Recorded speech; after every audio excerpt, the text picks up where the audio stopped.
Okay, so you got this watercolor set, and there is a first video I'm going to send you that just kind of explains the watercolor set. So feel free to watch that, and this video is more for you, for the Apprentice Box. So, now I'm using a little bit different brushes, some the same, and that's okay. You'll need a water cup and the paper I sent, and a paper towel or napkin of some sort. So yeah, one thing, I'm not gonna do anything like complicated with this, but I think it's just a fun thing to have around.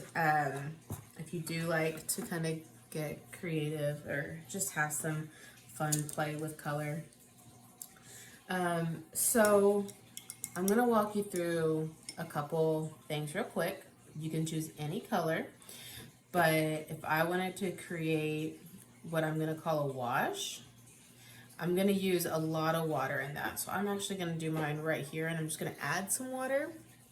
And you can see how I pulled some paint over by getting it wet, kind of soaking that up in the brush, and then adding water to this. Now, if you have a lot of water mixed in with that paint, then that's called a wash. So if I was trying to cover a large area or anything like that, I would probably create a wash to do that. One thing with watercolor is you get lighter and darker tones based on how much water you use.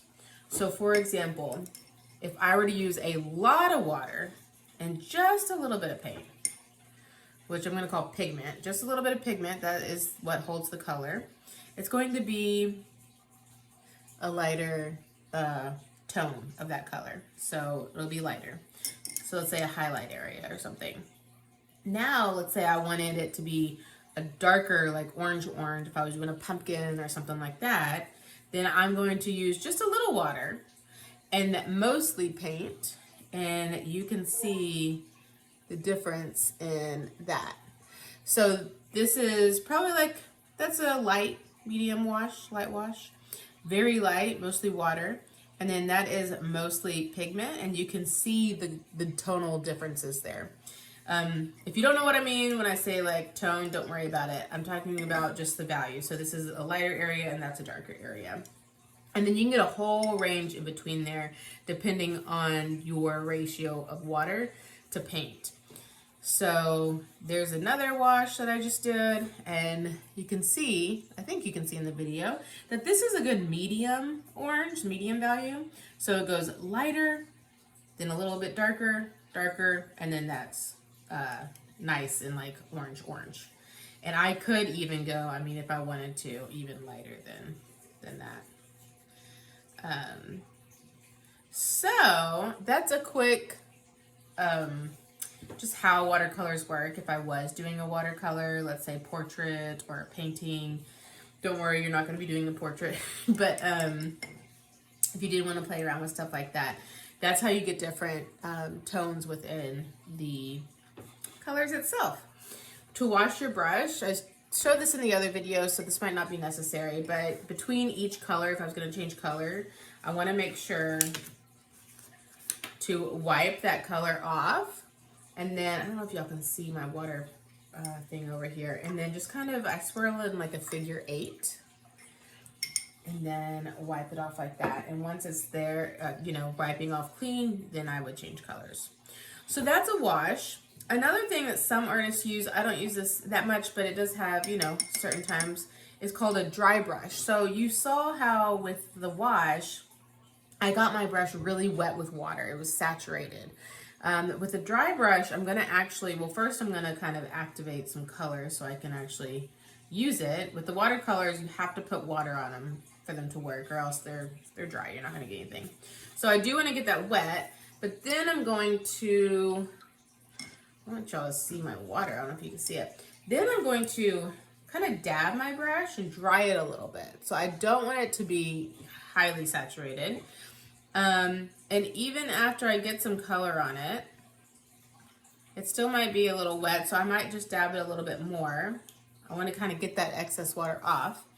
And I'm going to hold it to the side. And you can see how it's not covering the whole page. You're getting that some white of the paper. It's not covering the whole thing. So you'll see this a lot of time of people doing maybe water, light shining off water or birch trees. Depending on what you're doing, even if you're doing just a fun abstract, like playing around, you get a nice visual texture with the dry brush technique. So these are just things you can play around with. You can tell that it had more water, so I'm gonna dab that a little bit more. And over here is a good example of dry brush. So you have a wash, dry brush. I'm gonna show you wet into wet, which uses wash, just because that's also a fun technique. So if you were just playing around with this, having fun, which you should do, it doesn't have to be serious. You can just have fun with this. I'm gonna wet my paper, and I'm gonna show you this 2 ways. Yes, honey. So I'm just gonna wet an area of paper. Okay, thank you. I'll be there in a little bit. Thank you for telling me. And then I'm gonna go with this pretty green.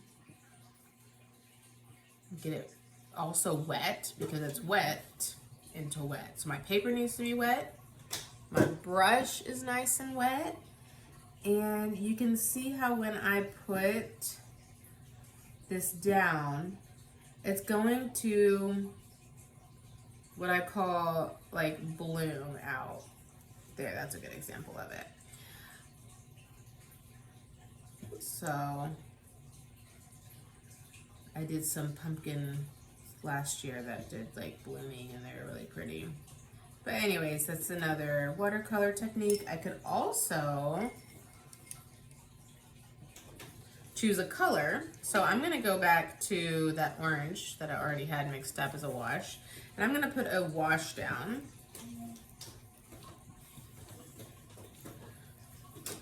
And then choose a different color. And I'll go back to that green because it's already nice and wet. And you could do wet into wet with different colors too. So if you were just kind of doing like a fun design, like an abstract, maybe just designer card or just playing around, this is an example of wet into wet, and you can do it with colors. And you can see, I'm actually gonna take this off for just a second. Oh, sorry. And whenever the kids are selling their pajamas. Yes, you can see it's just kind of blooming out. So you had just a plain wash if I was trying to get an area of cover, dry brush, and wet into wet. I'm going to show you 2 more things, and we're actually going to make something, okay? So, sorry. Yes, one of us 3 kids. Okay. Has 3 kids, and one at school, one on YouTube, one on computer watching YouTube, and this kid that's busy, she's still in her pajamas. Okay. Let me finish this, please, okay? And So here's a little sponge, and it's a little sponge, it makes it bigger, but I think that this little water thing is probably for your sponge. You can just dip the sponge in your cup of water. I don't think that's really necessary, but it came with it, so that's kind of fun. But anyways, I'm gonna get the sponge wet, so I will go ahead and, I guess, use that. Dip it in some colors, so let's pick up, what color should we do? I'm gonna do brown. I'm gonna go ahead and get brown wet first. Get that brown wet. And if you wanted to just kind of have a texture like background on your paper, my sponge is wet, and then dip in that brown. I could put it over here if I needed more room. And just use your sponge to put it on. So this is just another technique you could use if you just kind of wanted, let's say, a background or just kind of yet again that visual texture. It's a little bit different than this dry brush. You would use it for different things, but and my mom's super nice. You can see that. Okay, so that's just kind of some sponge. And then I don't think I explained this brush. Here's a little brush. I did in the actual other video. But you can put water in it and then dip it in color, and you don't need to dip it in. Yeah, this is not any kind of technique. It's just a type of brush to use. You fill it up with water in the sink. Screw that on, and this is good if you were taking your watercolors on the go. So it already has water in here, So you wouldn't need your cup of water or brushes because it already has water. You would just squeeze it to get the water out and paint with that. It's a really fun little travel brush.